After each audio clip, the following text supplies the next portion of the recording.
assim, vale ressaltar que somos inundados de diversos símbolos todos os dias.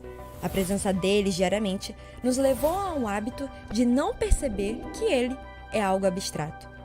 Um exemplo, o leão, que representa a coragem, o verde, um sinal que significa siga, ou as placas de não fume ou não estacione. Porém, esses símbolos são diferentes dos símbolos bíblicos. Na Bíblia, nós podemos analisar que objetos, animais e elementos são inspirados na vida diária com o propósito de revelar a verdade eterna. O rito do batismo e da própria ceia representa a entrega do cristão aos princípios de Cristo. Ou o Espírito Santo, que é incorpóreo e intangível. Esses símbolos facilitam a nossa compreensão sobre ele. Nesta série, veremos os símbolos proféticos mais observados na Bíblia para se referir ao Espírito Santo, como o vinho, a pomba, o fogo, o vento, o óleo, o selo, o chofar. Acompanhe essa série e venha caminhar conosco nas celebrações da manhã e à noite. Segunda Igreja Batista em Gramado, uma igreja acolhedora, uma família para pertencer.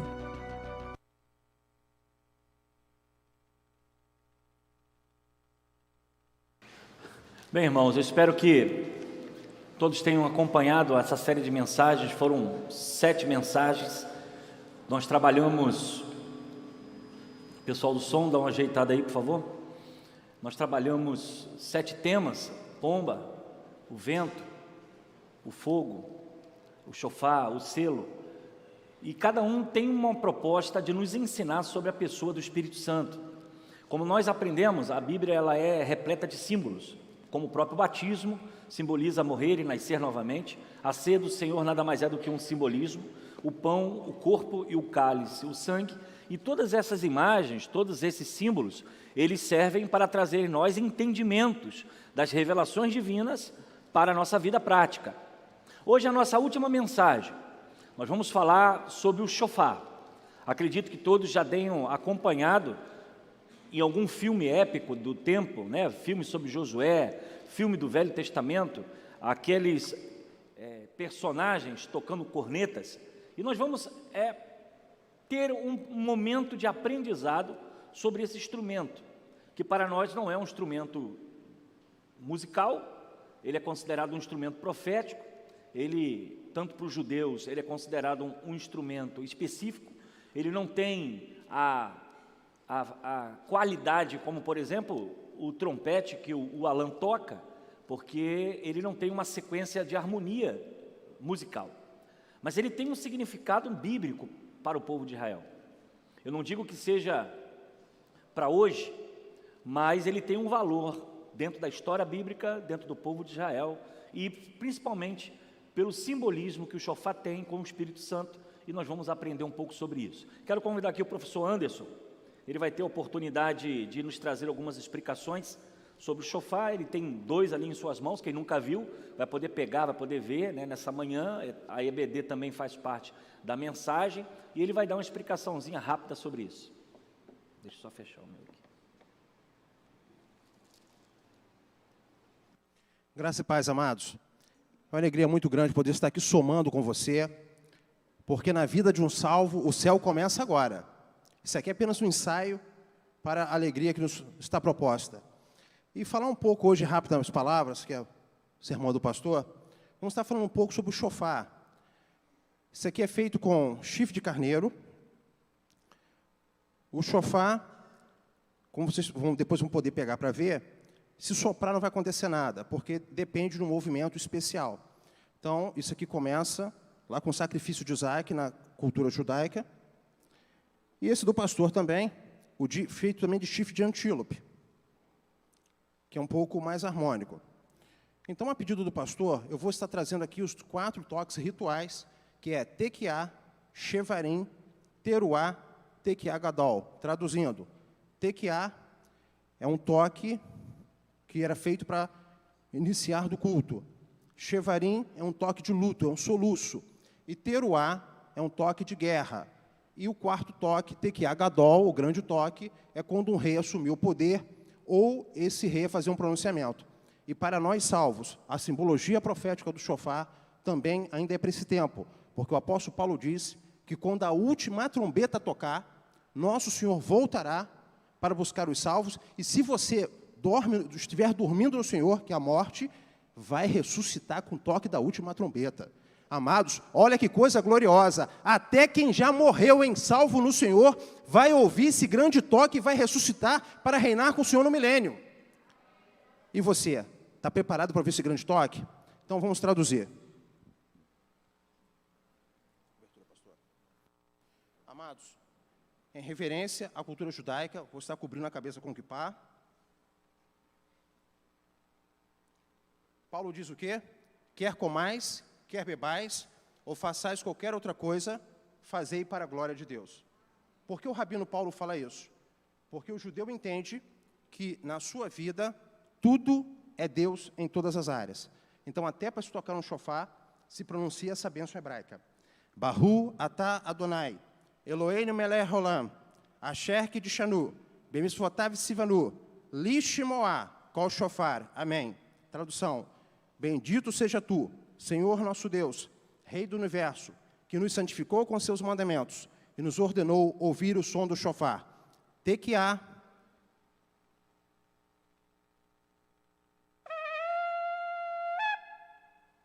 Shevarim. Teruá, toque de guerra.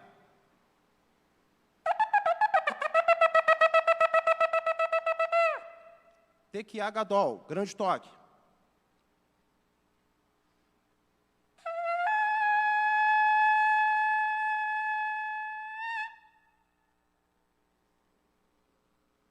Agora, irmãos, os mesmos toques, agora no antílope. Tequiá.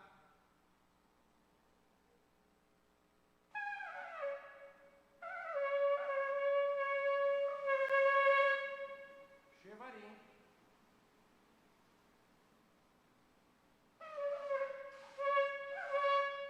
Teruá. Toque de guerra.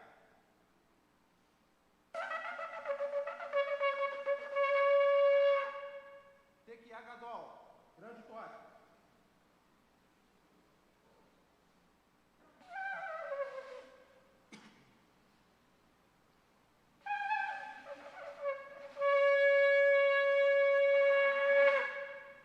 Agora, para concluir, vou fazer os 4 toques em sequência, com o antílope e depois com o carneiro.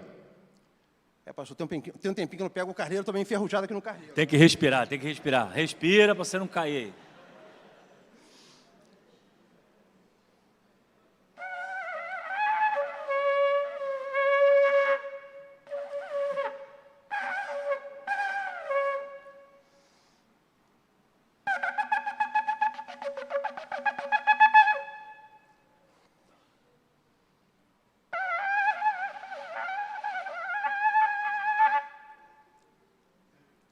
O pessoal acha que é fácil.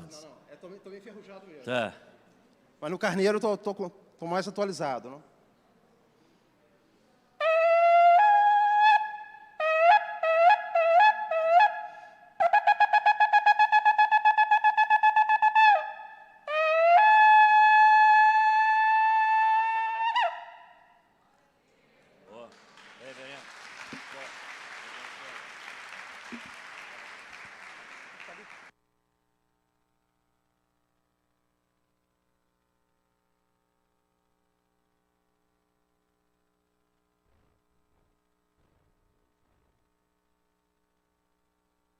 Bem, irmãos, esse é para nós aprendermos um pouco da cultura judaica. Isso para nós pode parecer estranho, né? Não há harmonia muito nos sons, mas na cultura judaica isso é normal. E eles fazem isso todos os dias nas suas orações, é uma tradição. Então precisamos entender, quando você ouvir shofar na Bíblia, cada toque tem um significado, cada toque tem um objetivo específico. E nós vamos aprender um pouquinho sobre isso em relação ao Espírito Santo. Convido você a abrir a sua Bíblia em Gálatas capítulo 5, versículo 25. Gálatas capítulo 5, versículo 25.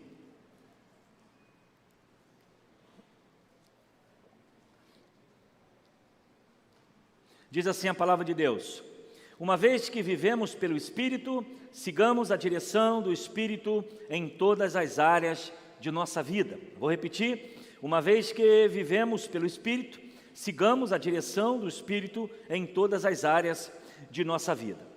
A Bíblia, ela é cheia de metáforas, símbolos, tipos, parábolas, alegorias, e cada uma delas com um propósito de nos transmitir a eternidade. O shofar, como acabamos de ver, ele é um objeto perpétuo de Israel, que é um objeto considerado sagrado. Ele não é um instrumento musical, ele tem uma proposta, por exemplo, de consagração, tem uma proposta de alerta de batalha e também de arrependimento.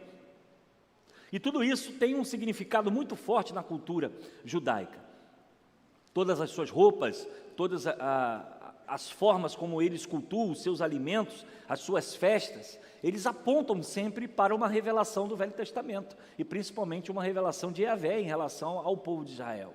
Então a cultura judaica, ela é muito rica. O shofar, além do shofar, nós temos também no Velho Testamento a apresentação de flautas. Só que a flauta ela é feita de madeira, e no caso o shofar é de chifre, tanto de carneiro como de antílope.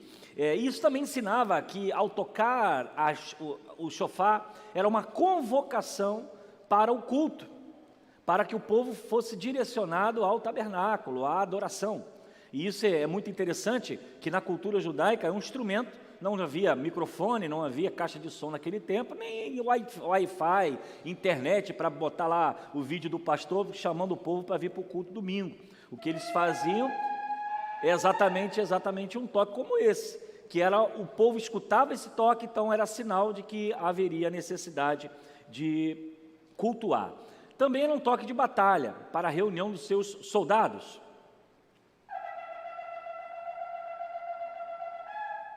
Todos que escutavam esse toque precisavam pegar as suas espadas, suas lanças, seus escudos, ir em direção ao local do acampamento para saber o que deveriam ser feito.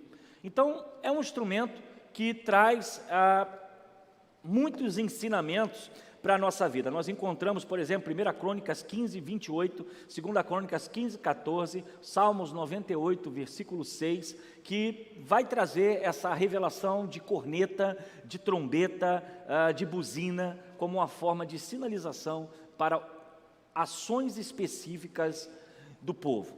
Bom, o que eu pretendo passar para os irmãos nessa manhã de forma bem breve? A necessidade de estarmos sensíveis ao som do Espírito Santo. E não digo o som do Espírito Santo na forma de uma corneta, mas quando ele fala ao nosso coração, quando ele fala à nossa vida, que precisamos entrar em batalha, que precisamos nos consagrar, o som do Espírito Santo que fala à nossa vida, que precisamos buscar a sua presença. De uma forma figurada, a trombeta, a corneta serve para sinalizar algumas coisas, mas o Espírito Santo na vida do crente vai trazer uma visão de sinalizar também quando nós precisamos avançar, quando nós precisamos nos consagrar e quando nós precisamos simplesmente ouvir a vontade de Deus para a nossa vida. Como o texto que acabamos de ler, quem quer viver pelo Espírito precisa seguir a direção do Espírito. Quem quer viver na dependência do Espírito Santo de Deus, precisa estar atento aos seus sinais. E esses sinais não são sinais segundo a nossa vontade. Não são sinais segundo meu querer, o seu querer.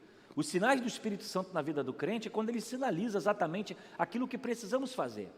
Se é hora de atacar, se é hora de orar, se é hora de consagrar, se é hora de nos separar. Quem não tem essa sensibilidade vive sem direção. Infelizmente, na vida cristã, há muitas pessoas que se perdem, porque muitas vezes não têm a sensibilidade de ouvir o Espírito Santo, não param para ouvir o Espírito Santo, tomam decisões precipitadas, tomam atitudes diante de algo que não deveria fazer, porque nós somos limitados, nós erramos, nós falhamos, nós pecamos, mas o Espírito Santo na vida do crente é como um shofar, ele precisa dizer para nós, ele precisa dizer a você, qual é a direção da sua vida? Para onde você vai? O que você precisa fazer? Então eu quero trazer algumas orientações breves desse texto em relação ao shofar com o Espírito Santo e o que ele pode trazer para nós. Primeiro,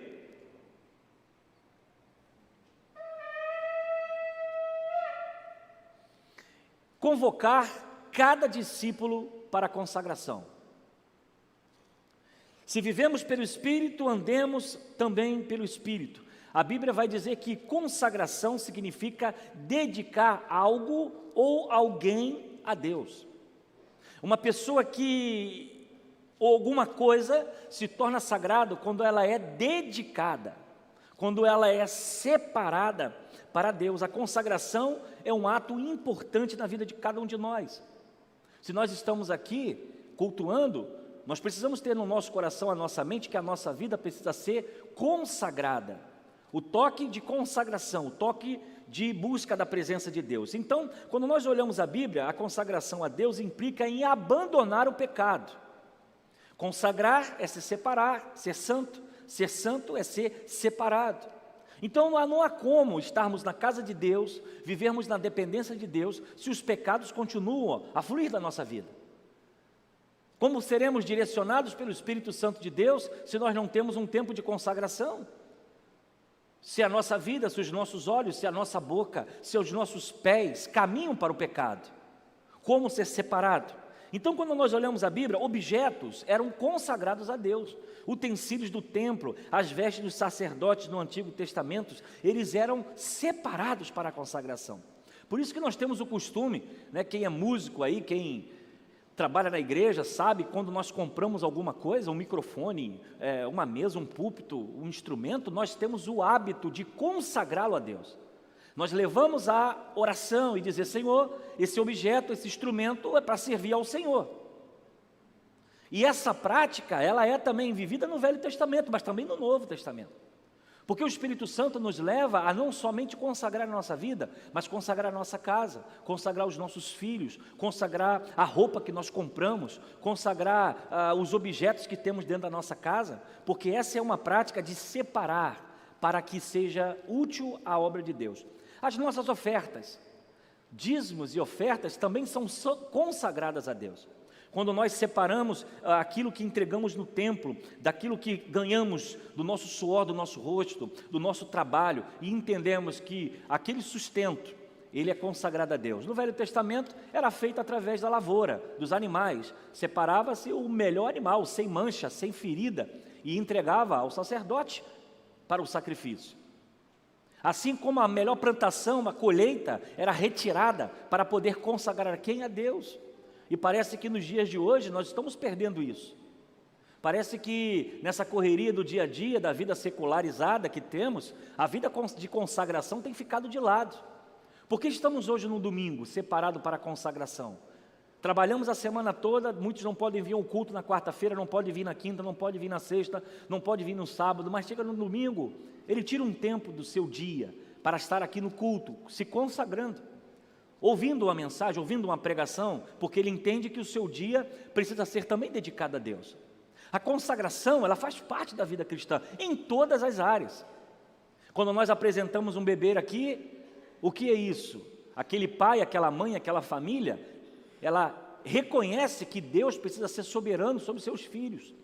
E quando nós trazemos no altar e levantamos e damos um passeio pela igreja, é uma forma de consagrar aquela criança e dizer, Senhor, é teu filho, é a tua herança, tu me deste, mas ele pertence ao Senhor. Então nós precisamos, irmãos, trazer à memória essas práticas, trazer de volta isso. Você tem consagrado as suas coisas, você tem consagrado aquilo que você tem conquistado, você tem dedicado a Deus aquilo que Deus tem te dado. O Espírito Santo nos chama a uma vida de consagração, mas parece que consagração é evento, parece que consagração é um dia específico que o povo vem para aqui para orar. Não, a consagração tem que ser diária, tem que ser quando a gente acorda, quando dorme, reconhecer que tudo aquilo que temos pertence a Deus. Também temos, por exemplo, o trabalho ou o ministério. Os reis, os profetas, líderes da igreja são consagrados ao serviço. Ninguém pode assumir o arado da igreja, o trabalho da igreja de qualquer maneira. É necessário tempo de oração, é necessário momentos de consagração. Eu tenho conversado sempre com o meu ministério de louvor, que eles dividem comigo o púlpito. O único ministério que está aqui à frente comigo, dividindo o púlpito de frente com os irmãos, é o louvor. O louvor precisa ter o seu dia de consagração. Ele precisa ter momentos de oração e consagração, porque tudo que fazemos nesse lugar é espiritual. Nós não estamos muito preocupados com aquilo. É claro que ninguém aqui vai cantar de qualquer jeito e vai cantar desafinado. Às vezes a gente fica revoltado com algumas situações em algumas outras igrejas, aqui não acontece isso, de algumas pessoas chegarem sem preparo nenhum. Eu vim aqui fazer, e é para Deus, e Deus aceita o meu coração. Mas tem que ser porcaria? Tem que ser de qualquer jeito? Tem que ser feito no empurrar com a barriga? Eu acredito que não. Para Deus tem que ser o melhor em tudo. Então, se nós fazemos para Deus, tem que passar pelo processo da consagração e temos que passar para Deus pelo processo da excelência. Então, os ministérios e os trabalhos precisam ser uma forma de consagrar a nossa vida. Diáconos, pastores, ministérios de louvor, quem trabalha na cantina, quem trabalha na portaria, quem trabalha na recepção. Tudo isso é serviço cristão e é a obra de Deus que precisa ser feito com consagração. Por isso que tudo tem que ser feito antes de começarmos a assumir a nossa missão. Vamos orar, vamos pedir a Deus direção para o que nós estamos fazendo. E aí nós entramos na presença de Deus e contamos com a presença do Seu Espírito Santo. Pessoas também podem ser consagradas a Deus. Até famílias inteiras foram consagradas a Deus no Velho Testamento. O profeta Samuel é um exemplo. Foi consagrado a Deus. Foi oferecido a Deus, desde o seu nascimento. Então vivemos uma vida de serviço. O Espírito Santo que habita em nossa vida precisa trazer em nós a responsabilidade de nós entendermos que isso aqui não é um clube social, isso aqui não é uma reunião de amigos, isso aqui é o reino de Deus na terra, o qual Deus nos chamou para propagar as boas novas da salvação. Tudo que fazemos tem que passar pela consagração, tudo que fazemos precisa estar sendo passado pela presença de Deus. Todo crente é chamado a se consagrar. 1 Coríntios 7, 25. Se você puder marcar na 35, você pode abrir na sua Bíblia depois e ver. Aqueles que creem em Jesus não podem mais viver segundo o pecado, mas precisam ser separados pela conversão e viver uma vida consagrada a Deus. Segundo,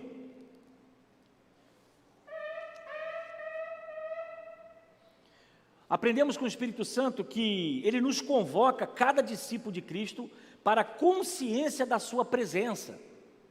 Quando nós ouvimos o shofar, o chamado do culto, é a consciência de que Deus está no arraial, Deus está presente no meio de nós.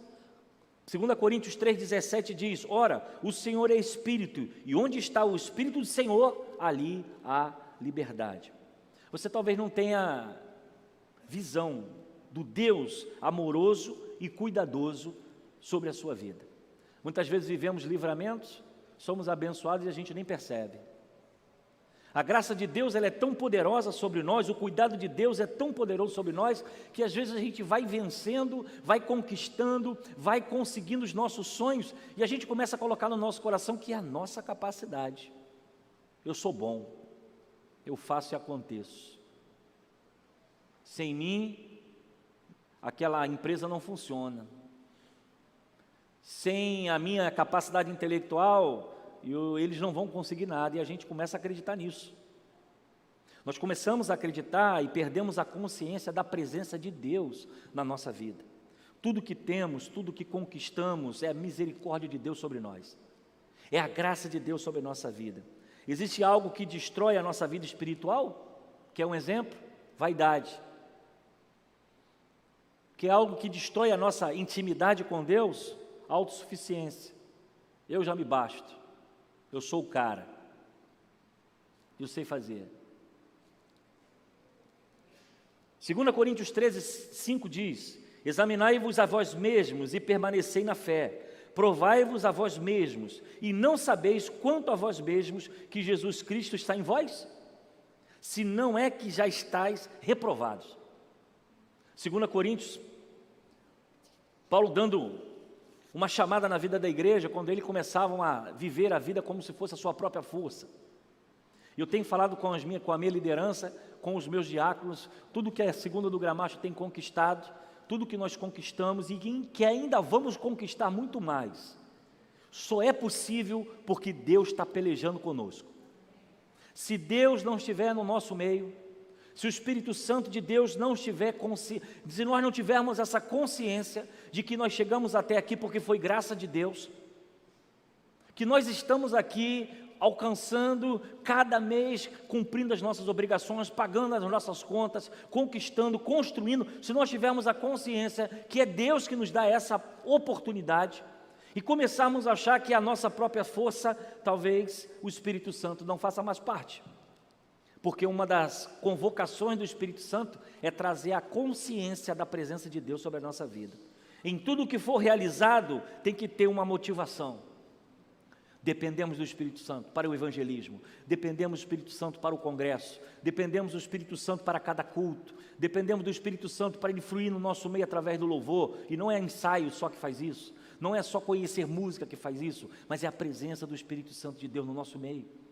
Não é apenas a pregação de sermões elaborados, trabalhados teologicamente, que vai trazer o coração quebrantado do convertido, mas é a presença do Espírito Santo de Deus. É claro que temos que fazer o nosso melhor, mas a consciência, assim, quando escutamos o toque do chofar, de que Deus está no meio do arraial, o Espírito Santo precisa fazer isso em nós, trazer essa consciência.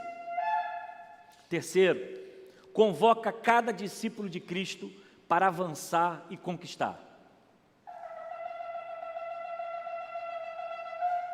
Romanos 8,5: quem viver segundo a carne tem a mente voltada para as coisas da carne, mas quem de acordo com o Espírito tem a mente voltada para o Espírito, que o Espírito deseja. Nossa passividade, muitas vezes cristã, nos leva, irmãos, a um relacionamento superficial com Deus. Quando Deus nos chama a viver uma vida de conquista, não estou falando uma vida de conquista material, financeira, porque isso aí até o ímpio conquista.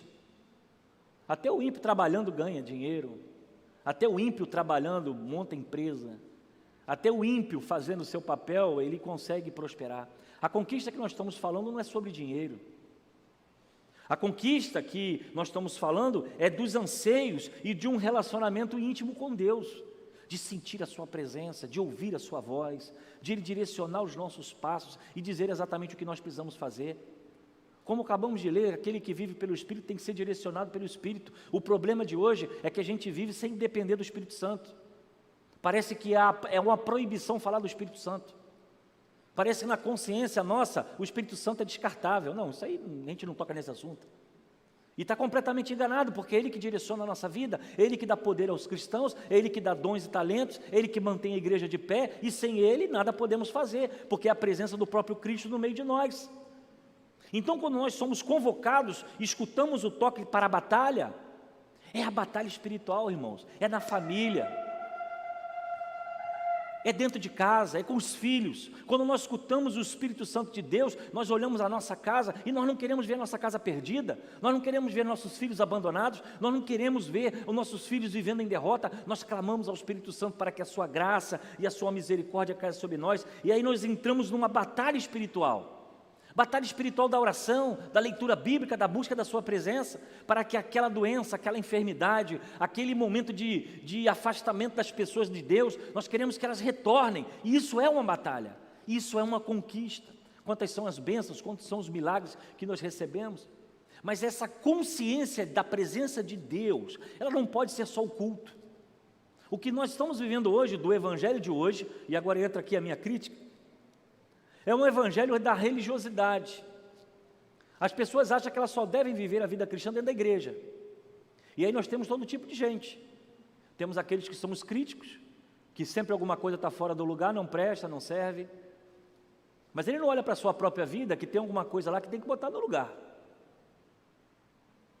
Às vezes as pessoas são tão religiosas que vêm para o culto buscando uma energia sobrenatural.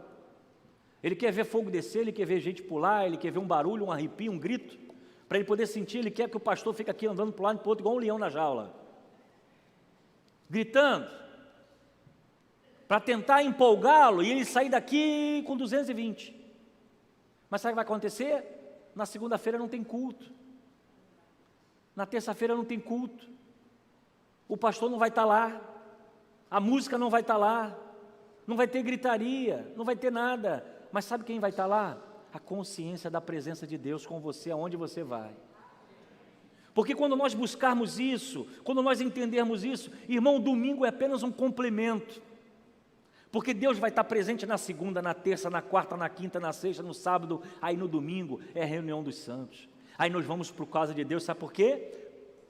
Porque não é que eu vou lá buscar a presença de Deus, Ele já está comigo, mas eu vou para lá porque eu vou me reunir com meus irmãos. E aí o meu irmão vai contar uma bênção, eu vou contar outra, ele vai chorar, eu vou chorar também, eu estou passando luta, e a gente se junta como família para um ajudar o outro, para um cuidar do outro, porque a graça de Deus já acompanha a gente a semana toda. Essa consciência da presença de Deus, essa consciência de um coração consagrado, produz intimidade e produz um outro detalhe, obediência. Muitas vezes há pessoas que perdem um culto, chegam atrasados, outros saem mais cedo. Às vezes há momentos que eu não consigo nem apertar a mão do irmão. Eu dou o amém aqui, eu não consigo nem cumprimentá-lo, porque ele já partiu. Já está lá no estacionamento, pegando o carro e indo embora. Mas aí eu penso, será que no shopping é assim? Será que na festa, que vai até 2, 3 horas da manhã, é assim? Será que nós não podemos olhar para o irmão, abraçar, sorrir, e viver esse momento que é uma vez só na semana, e outros quando vem quando quer, quando dá, quando pode, quando a agenda está liberada, ou então já entra na igreja pensando na hora que vai embora. Nós estamos perdendo essa oportunidade de vivermos esse tempo com a presença do Espírito Santo na nossa vida. Nossa vida vai partir, nós vamos partir daqui um dia, não vamos ficar para a eternidade, e as coisas que Deus às vezes quer revelar, às vezes as coisas que Deus quer falar, as coisas que Deus quer trazer para a nossa vida, nós não temos tempo. Nós estamos tão afadigados com as nossas coisas. E às vezes nós queremos vencer o mundo. Tentações, provações, acusações. O diabo está pronto para aprontar com a vida de vocês. O diabo está pronto para aprontar com o casamento de vocês. Para tirar os filhos de vocês da casa de Deus. Para tirar seus netos da casa de Deus. E muitas vezes nós estamos dentro da casa de Deus, não temos consciência de intimidade com o Espírito Santo, não temos consciência da presença de Deus na nossa vida, e nós não temos esse sentimento de conquista, de que Deus pode fazer ainda mais na minha vida e na sua vida enquanto a gente está de pé. Quando nós escutamos o toque do chofar, esse toque do chofar precisa despertar em nós a presença do Espírito Santo, e Ele é o próprio Espírito Santo dentro de nós. Nós vamos orar.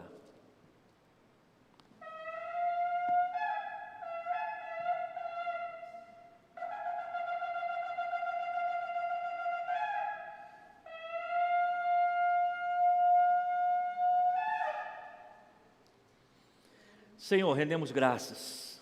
A Tua palavra nos adverte a vivermos um tempo mais de intimidade com o Senhor. Tua palavra nos chama, Deus, a um compromisso de consciência do Teu Espírito e que dependemos exclusivamente do Senhor. A Tua palavra nos chama a um tempo de humildade, porque se chegamos até aqui, foi o Espírito Santo que nos deu essa oportunidade. Se estamos de pé e estamos vivendo, estamos no ministério, estamos servindo, é que precisamos consagrar tudo aquilo que temos ao Senhor. Pai querido, eu te peço que nesse tempo de série de mensagens sobre o Espírito Santo, sobre a pomba, sobre o fogo, sobre o selo, sobre o vento, sobre o chofar, Senhor, que a Tua palavra possa ter colocado no nosso coração a visão do que Tu queres para nós. Nos dê saúde, nos dê paz, nos abençoe. Abençoe o professor Anderson, que nos ajudou nessa manhã. Abençoe sua família, sua casa, os seus estudos, o seu ministério. Toma, Deus, a segunda igreja em Tuas mãos. Abençoe os meus irmãos que estão pela internet, que não puderam vir ao culto hoje. Que eles sejam também agraciados com a Tua presença e possam entender lá na sua casa o que o Espírito Santo já tem convocado ao trabalho, à batalha, ao compromisso, à consagração. E que assim como o toque, ó Deus, vem em nossos ouvidos, o Espírito Santo possa fluir de dentro para fora em nossa vida, nos trazendo verdadeiramente o compromisso que precisamos ter. Que a nossa igreja possa crescer cada dia mais, comprometida com o Teu Espírito, humilde no Teu Espírito, consciente do Teu Espírito, que sem a Tua presença não veremos milagres, sem a Tua presença não veremos conversões, sem a Tua presença não veremos multiplicação, sem a Tua presença não teremos perdão dos nossos pecados. Recebe toda a honra e glória. Nos ajude nessa manhã, no almoço, estaremos em família, que logo mais à noite Tu continue a falar ao nosso coração, mas começa a despertar-nos para a Tua vontade. É o que eu oro e Te agradeço no nome de Jesus. Amém. Que Deus assim nos abençoe. Obrigado, professor Anderson, pela sua ajuda. Espero que, de alguma forma, essas palavras tenham despertado os irmãos, em algum sentido, do compromisso que temos com Deus e que o Espírito Santo de Deus tem nos chamado a viver nesse momento. Que você tenha um almoço abençoado em Cristo Jesus, que você valorize a sua igreja, valorize o cristianismo, valorize a sua Bíblia, valorize o serviço, porque você serve a Deus, não a pastores, não a pastor, não a diácono, você serve a Deus, e que você possa aproveitar cada minuto da sua vida, colocando Deus em primeiro lugar. Que Deus assim nos ajude. Com oração silenciosa nós encerramos nessa manhã. Deus abençoe a todos.